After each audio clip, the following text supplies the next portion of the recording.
Kafka elə bir güclü təsir göstərir ki, bizim gəncliyə. Onların psixikasını zədələyir, onların normal düşüncə tərzini zədələyir. Bu əsər Avropada elə bir səs soraq saldı ki, başladı insanlar bu əsəri oxuyub intihar eləməyə. Nobel mükafatı almış dünya poeziyasının çox nəhəng simalarından biridir Thomas Eliot. Bu insanın şeirlə tanışlığı Ömər Xəyyamla başlayıb. İnsan tək başına bir varlıq deyil. O böyük bir kainatın, varlıq aləminin bir hissəsidir. Bütün böyük mətnlərin hamısında mütləq dini motiv var. Qərb ədəbiyyatına, şərq ədəbiyyatına nəzər saldıqda hər ikisinin özünə məxsus cəhətlərin, gözəl cəhətlərini də görə bilərik. Sovet dövründə Füzulini sırf elə gözəllik aşıqı kimi təqdim edirdilər, Nəsimini ateist kimi təqdim edirdilər. Elə adamlar təqdim edirdi ki, bunlar hətta akademik dərəcəsində elmi titullar almış insanlar idi. Bu əsərdə 20-ci əsrə qədər deyilənlərə görə elə Aristotelin adı ilə çıxırmış, nəşr olunurmuş. Amma sonralar məlum olunub ki, əslində elə bu kitab İbn Sinanın elə özünün əsəridir. Ey göylərin saqisi, meysüz könül camına, mənim kimi naqisi yetir eşq məqamına. Mən Rindilər küçəsinin avarəsi, sərxoşu, kirpiyimin meyvəsi, meyvələrin meyxoşu. Ey Füzuli, istəməz kimsə rızası ilə fəna. Mən ərşinə fərş o kafir. Olmaz ol qədri ki var, ol bütü bətxudə bəla. Vaxt üçün Əkbərinin nizədə Leyla. Şərbətimdir vəsli yaru, icri canla. Salam əziz və dəyərli izləyicilərimiz. Qələm sahibi verilişinin növbəti buraxılışında xoş gördük sizləri. Bugünkü verilişimizdə Şərq və Qərb ədəbiyyatının müqayisəsindən danışacağıq. Qonağımız isə Azərbaycan Yazıçılar Birliyinin İdarə Heyətinin üzvü, şair, tədqiqatçı, tərcüməçi, senarist Kənan Hacıdır. Kənan müəllim, xoş gəlmisiniz verilişimizə. Çox sağ olun, təşəkkür edirəm, var olasınız. Siz var olun.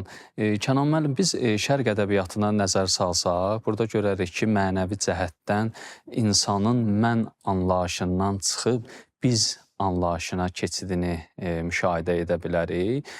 Bu da onu deməyə əsas verir ki, şərq ədəbiyyatı bizə çatdırmaq istəyir ki, insan tək başına bir varlıq deyil. O böyük bir kainatın, varlıq aləminin bir hissəsidir. Bu da onu göstərir ki, yəni insan ictimai bir varlıqdır. Ancaq biz qərb ədəbiyyatında bunun demək olar ki, əksini müşahidə edə bilərik. Orada isə mərkəzdə yalnız insan dayanır, yəni bir mən obrazı dayanır.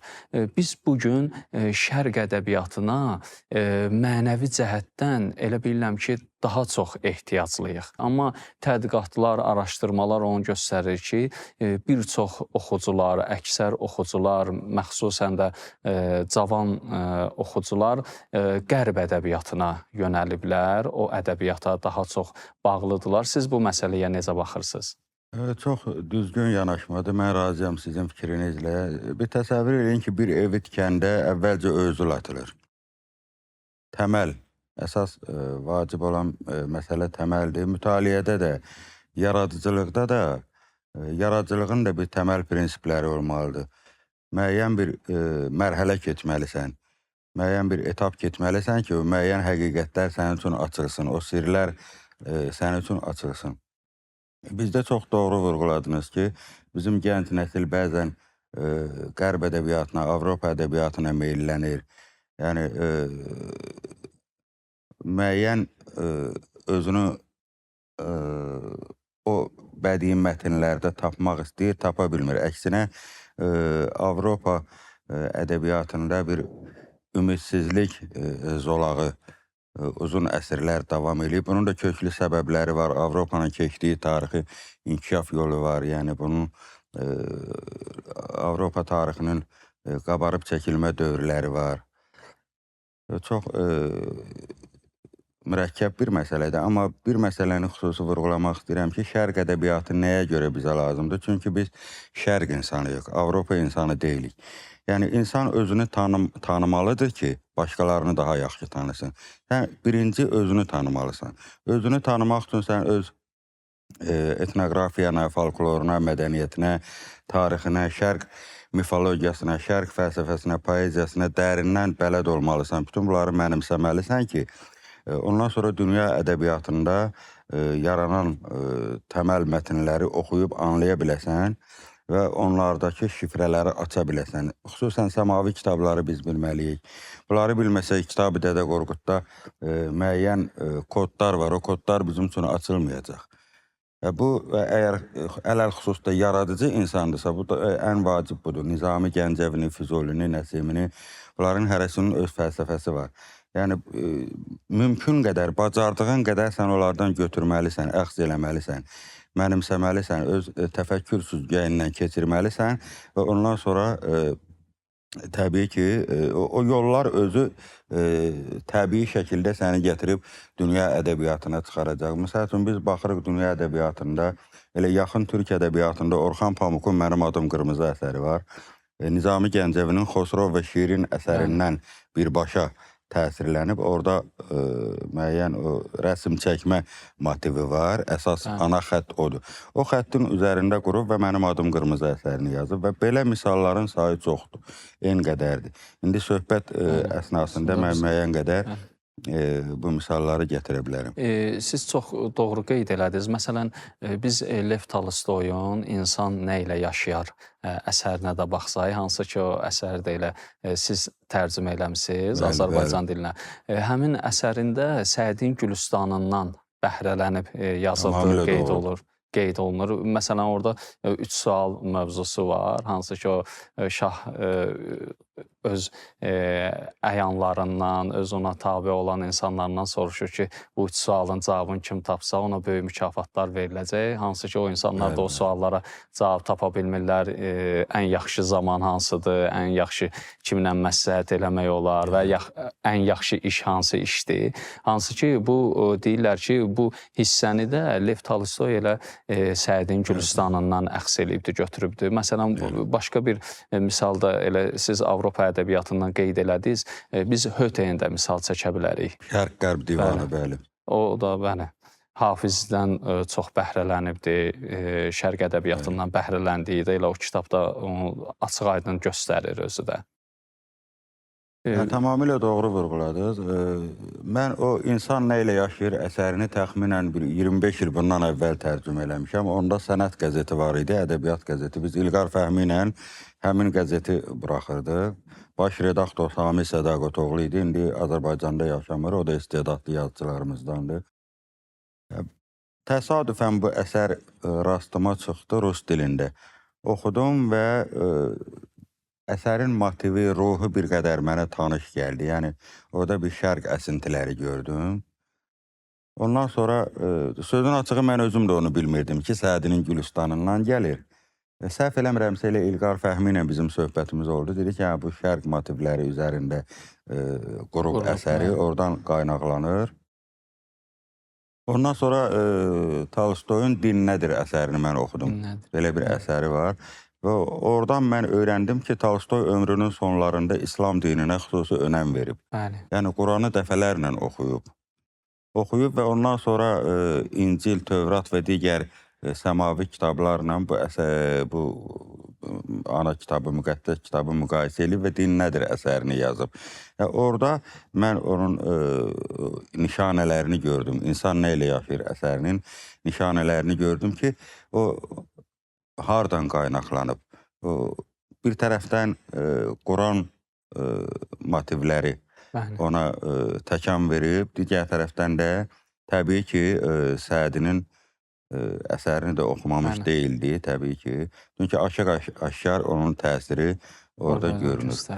Və ondan sonra mən istədim bu əsəri tərcümə eləyim. Elədim və 2004-cü ildə səhv eləmirəmsə,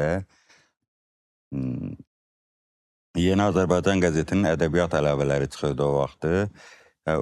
Povest hissə yadımdadır ki, ədəbiyyat əlavələrində getdi. Ondan sonra nəşriyyatlardan biri mənə təklif elədi ki, siz icazə verərsinizsə bunu biz kitab formasında çap eləyək. Dedim, məmnuniyyətlə kitab formasında da çıxdı. Və belə.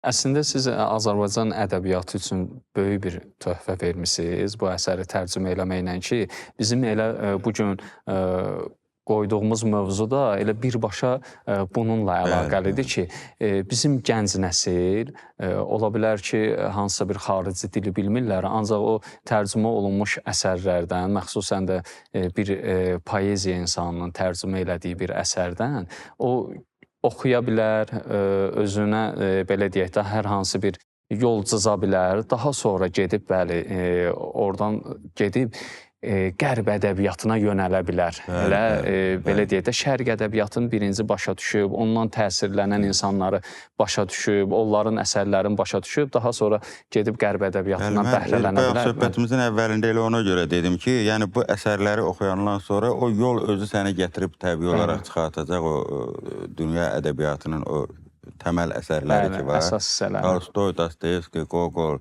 İstənilən Avropa yazıçısının, Rus yazıçısının olsun, əsərlərində biz Min bir gecə nağıllarından nə qədər, o Min bir gecə nağıllarından bəlkə yüzlərlə roman çıxıb. O motivlər, o hərəsi bir detalı götürüb bir roman yazıblar. Bəli.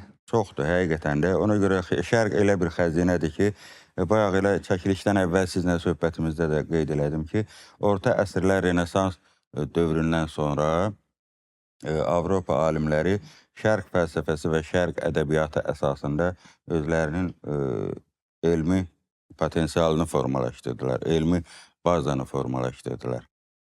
Belə.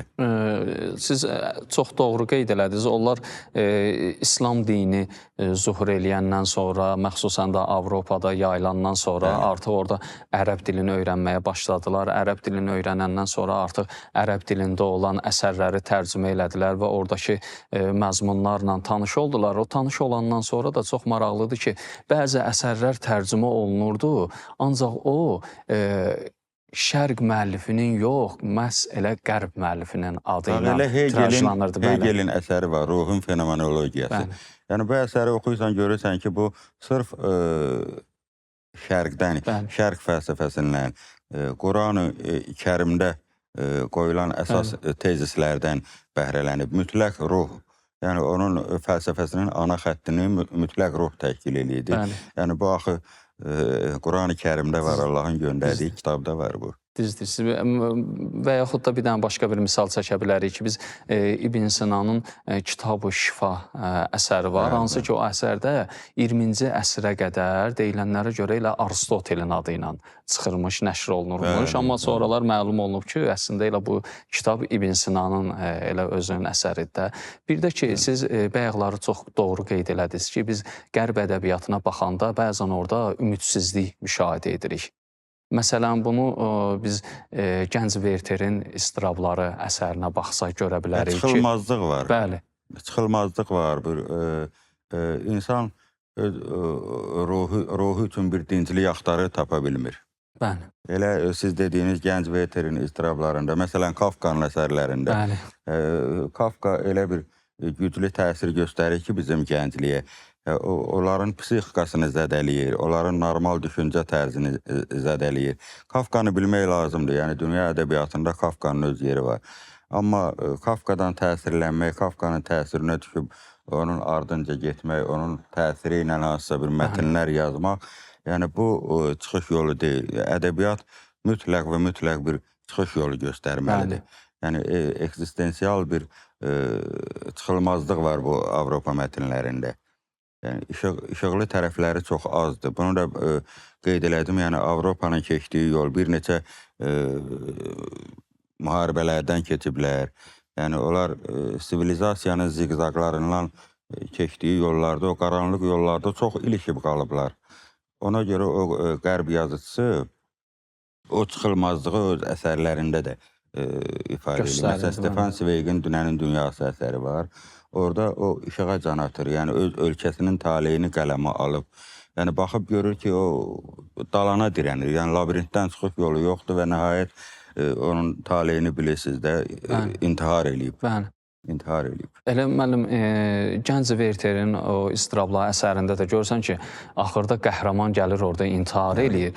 Çox maraqlıdır ki, həmən dövrdə bu əsər Avropada elə bir səs soraq saldı ki, başladı insanlar bu əsəri oxuyub intihar eləməyə. Çünki siz deyən kimi də onlarda şərq təfəkkürü, mədəniyyəti olmadığına görə, məsələn, səmavi kitablarla bir o qədər də tanış olmadıqlarına görə artıq mənəvi cəhətdən elə bir hala düşürdülər ki, əsəri oxuyub elə bir hala düşürdülər ki, gedirdilər intihar edirdilər. Yəni mənəvi çökük yaşayırdılar da, mənəvi çökük yaşayırdılar. Yəni şərq biz elə şərq nağıllarını götürəndə Simurq əfsanəsi. Yəni külə dönür, yenə o küllərindən doğulur. Avropa fəlsəfəsində bu yoxdur axı. Yoxdur, düz deyirsiniz. Bir də ki, bayaq qeyd elədiniz ki, bəzən səmavi kitablarla da tanış olmaq lazımdır ki, əsərdəki kodları düzgün şəkildə açıb onları izah eləmək mümkün olsun. Üzr istəyirəm, burada tamaşaçılar elə başa düşər ki, biz elə qərbi qaralayırıq, deyirik, yox, təbii ki, elə deyil. Yəni, qərb fəlsəfəsi, Avropa düşüncə tərzinin də bütün ümumiyyətlə bəşəriyyətə nəinki şərqə böyük təsiri olub. Onlar da texniki inqilablar elə belə gəlib çıxmayıblar o mərhələyə. Onların da böyük inkişaf yolu olub. Amma biz şərq insanıyıq və şərq tərəfindən bilməliyik bunu. Şərq insanı olaraq özümüzdən danışırıq. Yəni, bu qərbi qaralamaq, Avropa pisdir, şərq yaxşıdır. Bu düşüncə də yanlış düşüncədir. Onu da qeyd edeyim. Sizin elə bu müəllifi olduğunuz Məşədi Azər təzkirəsi kitabında da Məşədi Azərin həyatı, yaradıcılığı haqqında məlumatlar var. Orada da elə bayaqları qeyd eləmişdiniz ki, məsələn, səmavi kitablardan məlumatda olmaq lazımdır. Əliyağı Vahidin Məşədi Azərlə məşhur bir orada qeyd edeyim ki, bu qəmlər ki mənim vardır, bəyirin başına qoysam, çıxa kafər cəhənnəmdən gülər əhli əzab oynar. Bilirsiniz ki, bu Quran-ı Kərimdə belə bir ayə var, cəhənnəm əhli o vaxt cəhənnəmdən çıxacaq ki, dəvə incəlib iynənin sapından, iynənin gözündən keçir. Amma bunu görün nə qədər dahiyana formada bir beytdə ifadə edib. Və mən çox deyərdim ki, bugünkü gənclik demirəm, hansısa bir mətndən və yaxud nədənsə müqəddəs kitablar var və yaxud mifologiyadan elə bir elementi götürsün və onu ustalıqla bu formada ifadə eləyə bilsin. Bəli, əslində o müqəddəs kitabdan xəbərsiz olan bir insan, xəbəri olmayan bir insan təbii ki, oradakı açıqlamanı bilməyəcək. Elə o Əliyağı Vahidin özünə də maraqlı gəlib ki, əslində axı beytdə iki misra bir-birini tamamlamalıdır. Necə olur ki... Klasik şərq poeziyasını anlamaq üçün həm də irfanı bilməlisən də. İrfanı, təsəvvüfü bilməsən, sən oradakı, məsələn, xidmət kəməri var, saqi, şərab filan bu şeyləri elə birbaşa mənada başa düşəcək ki, bu mey məclisindən söhbət gedir. Halbuki bu ilahi şərabdan söhbət gedir, ilahi eşqdən söhbət gedir. Ona görə bu mətləblərdən biraz halı olmaq lazımdır. Bəli, əslində elə onları bilməsən, siz demişkən, insanda ilk baxışdan elə bir təsəvvür yarana bilər ki, bu böyük insanlar, dahi şəxsiyyətlər elə şərab məclislərində günlərin keçiriblər, ömürlərin, günlərin elə eyşi işrətdə keçiriblər. Baxın, Sovet dövründə, üzr istəyirəm, müdaxilə sözünüzü kəsirəm. Sovet dövründə Füzulini sırf elə gözəllik aşıqı kimi təqdim eləydilər, Nəsimini ateist kimi təqdim eləydilər. Yəni, elə adamlar təqdim eləydi ki, bunlar hətta akademik dərəcəsində elmi titullar almış insanlar idi. Onları da müəyyən mənada başa düşmək olardı ki, çünki ideologiya bunu tələb eləyirdi. İdeologiya bunu tələb eləyirdi. Məsəl üçün, Mirzə Ələkbər Sabir kimi böyük şairi, proletar şairi kimi lokal bir çərçivəyə salırdılar. Halbuki, Mirzə Ələkbər Sabirə mən təkcə satirik şair kimi baxmıram. Onun çox mükəmməl qəzəlləri də var, mərsiyələri var, dini mövzuda mərsiyələri var. Yəni, o da klasik şərq fəlsəfəsini dərindən mənimsəmiş və əruzda çox mükəmməl bədii mətnlər ortaya qoymuş böyük şairimiz idi. Biz elə İmadəddin Nəsiminin bir beytindən misal çəkə bilərik. Hansı ki, o beyt, həmən qəzəl, daha doğrusu bir neçə il bundan qabaq bir neçə alimlərin şərhi ilə çap olunmuşdu, bir kitab halında çap olundu. Həmin qəzəl mətləbi eti belədir ki, mən ki dərvişəm, fəqirəm, padişahi aləməm, ruhi birəngəm, əgər rəngə girdim adəmə.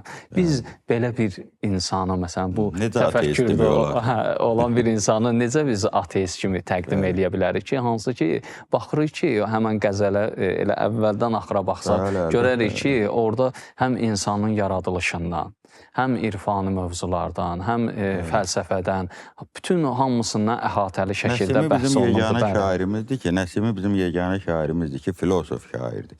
Yəni bunun özünün fəlsəfəsi var, hürufilik fəlsəfəsi var. Yəni bu hürufilik fəlsəfəsi heç də əstağfurullah, Allahı inkardan söhbət getmir burada. Əksinə deyir, Allah insan varlığında təcəlli eləyir də. Bəli. Allahın insanın üzr istəyirəm simasında təcəlli eləyir. Bəli. Elə irfanın da elə əsas mövzularından biri odur ki, Əlbəttə. Allah insanı yaratdı və yeganə varlıq insandır ki, insanı yaratdıqdan sonra özünə əhsən deyibdir.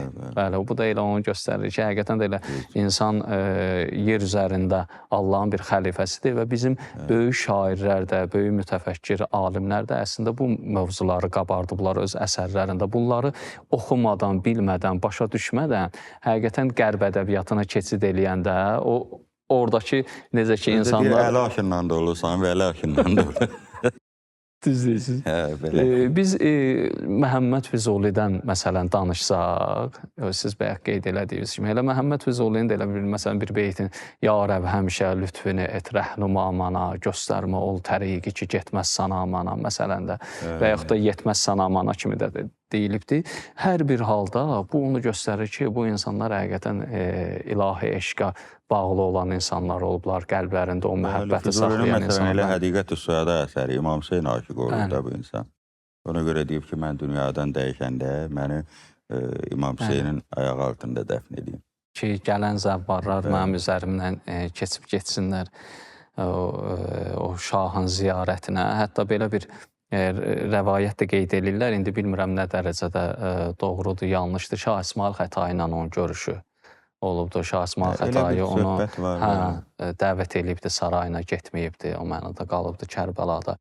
Hər bir halda biz qərb fəlsəfəsinə və şərq fəlsəfəsinə nəzər saldıqda, qərb ədəbiyyatına, şərq ədəbiyyatına nəzər saldıqda hər ikisinin özünə məxsus cəhətlərin, gözəl cəhətlərini də görə bilərik. Və qərb mədəniyyətinin, indi siz çox doğru qeyd elədiniz, biz əslində şərq insanı olduğumuza görə daha çox ruhumuz bəlkə də bu ədəbiyyatla yoğrulubdur. Amma qərb ədəbiyyatının da özünə məxsus təbii ki, gözəllikləri var, özünə məxsus cəhətləri var ki, onlar da müxtəlif vaxtlarda, müxtəlif dövrlərdə elə bizim dillərə də tərcümə olunubdur, müxtəlif vaxtlarda ərəb dillərinə tərcümə olunub, fars dilinə, Azərbaycan dilinə, türk dilinə tərcümə olunubdur və bunlardan bəhrələnibdir bizim yazıçılarda, ədiblərdə. Siz ümumiyyətlə qərb ədəbiyyatının məsələn üstün cəhətlərini nədə görürsünüz? Çox maraqlı sualdır. Qərb ədəbiyyatının üstün cəhətləri bir Avropa ədəbiyyatı deyək də, dünya ədəbiyyatı belə ümumi şəkildə götürsək, dünya ədəbiyyatı üstün cəhətlər odur ki, sən onları oxuduqca safturu eləyə bilirsən də, yaxşını pisdən ayıra bilirsən. Məsələn, bayaq bir söhbət elədik, Thomas Eliot'un adını çəkdik. Nobel mükafatı almış, dünya poeziyasının çox nəhəng simalarından biridir Thomas Eliot. Yəni, bu insanın, belə deyək, şeirlə tanışlığı Ömər Xəyyamla başlayıb. Ömər Xəyyamın rübailərini Fitzgeraldın tərcüməsində oxuyub və Ömər Xəyyama vurulub bu insan. Onun poeziyasına vurulub. İndi tərcümədə nə dərəcədə Ömər Xəyyam tərcüməçi onu nə dərəcədə təqdim edib, o başqa məsələdir. Amma Ömər Xəyyamın, belə deyək, təbii ki, şərq şairi olub, böyük rübai ustası olub və bunun əsərləri Thomas Eliot'a necə təsir edibsə, bunun içindəki istedad qatını oyadıb, onu poeziya vurğunu edib, o gəlib şair olub və dünya poeziyasının böyük şairlərindən biri olub, Nobel mükafatı alıb. Eləcə də Hafiz Şirazi və digərləri Avropa dünya poeziyasına təsir eləyib. Avropa poeziyasında nə var? Bayaq siz qeyd elədiniz, biz və mən məsələsi, onlar mənə biraz fərqli nöqteyi nəzərdən yanaşırlar. Yəni bizdə mən biraz egosentrik yanaşmadır, amma onlarda mən biraz şaxələnir, mən biraz yayılır. Yəni dünya mənim içimdə, mən dünyanın içində. Onlarda belə bir yanaşma var. Yəni mikro mühit kimi baxırlar. İnsanın daxili aləminə mikro mühit kimi baxırlar. Bir var makro mühit dünya, bir də var mikro mühit dünyanın içi. Onlar insanın içinə səyahət edirlər, daxili aləminə səyahət edirlər. Və o insanın daxili aləmindəki o qədər dərin və mürəkkəb duyğular var, hisslər var ki, bunu məsələn mən görmüşəm Marcel Proust'un əsərlərində, ondan sonra Borges'də, poeziyaya gəldikdə elə Thomas Eliot'da. Thomas Eliot'un bir şeiri var, deyir, elə bil bugün yazıb da, deyir, hanı bizim təxmini deyirəm də, hanı informasiyada itirdiyimiz bilik, hanı bilikdə itirdiyimiz müdriklik. Yəni biz informasiya ilə ötüşürük. İnformasiya bilik deyil də. O informasiyaları biz qavradıqca, mənimsədikcə, bilik elə bil beynindən sürüşür gedir, informasiyalarla beynimiz dolur. O bilik sayılmır. Ötür keçir gündəlik informasiyalar. Amma bilik qalan şeydir axı. Yəni bunu o qədər gözəl ifadə edib ki, mən həmişə Thomas Eliot'un bu fikirlərindən daha doğrusu sitat gətirirəm. İndi ilkin olaraq bu yadıma düşdü deyə qeyd elədim. Və deyir, hanı bilikdə itirdiyimiz müdriklik. Yəni, insan çox bilə bilər. Yəni, o mənimsəyir, bilikləri mənimsəyir. Baza yığılır. Amma o emal olunmur. Yəni, o müdrikliyə çevrilə bilmir. O mənada deyir ki, hanı bilikdə itirdiyimiz müdriklik. Yəni, dünya poeziyasında, dünya ədəbiyyatında məni cəlb eləyən bu müsbət cəhətlər bunlardır. Yəni, o qaranlıq, mənəvi çöküş tərəflərini qeyd elədiyimiz kimi, yəni bu işıqlı tərəflərini də qeyd eləmək lazımdır. Amma bunları ayırd eləməkdən ötürü mütləq sənin bir mütaliə bazan olmalıdır da. Sən gəlib o mərhələyə, o həqiqətə çatmaq məsələsi var ya, bu İslamda, irfanda mərhələləri keçirsən də müəyyən bir məqama gəlib çatmaq üçün bu həqiqətləri dərk eləməkdən ötürü sən mütləq o mərhələlərdən keçməlisən də. Yoxsa gedib ora çıxa bilmirsən, qalırsan da belə. O labirintin içində qalırsan, gedib çıxış yolu tapa bilmirsən. Mütləq bu bədii mətnləri oxumaq lazımdır. Müəllim, siz qeyd elədiniz, insanın qərb ədəbiyyatında insanın daxili dünyasına bir eniş var, orada bir axtarış var.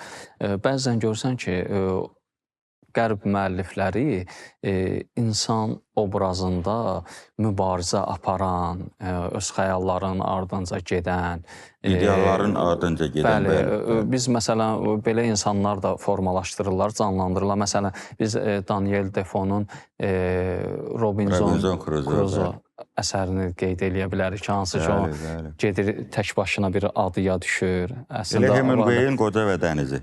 Balaca bir povestidir də, Qoca və Dəniz. Qocanın mübarizəsi. Sona qədər mübarizə aparırdı o balığı əldə eləmək üçün. Baxmayaraq ki, sonunda balığın skeletini əldə eləyir, amma axıra qədər mübarizə aparır. Daniel Defoe'da da yenə orada da dini motivlər var. Hansı ki, o gedir İncili də götürür, gəlir, orada başlayır oxumağa ki. Bütün böyük mətnlərin hamısında mütləq dini motiv var. Məsələn, elə Dostoyevskini götür. İdiot əsərində. Onun ana xətti İncildən götürülüb də. İncildə. Anna Kareninə də. Tolstoyun Şeytan əsəri. Şeytan. Ondan sonra Hacı Murad. Ondan sonra Sergi Ata.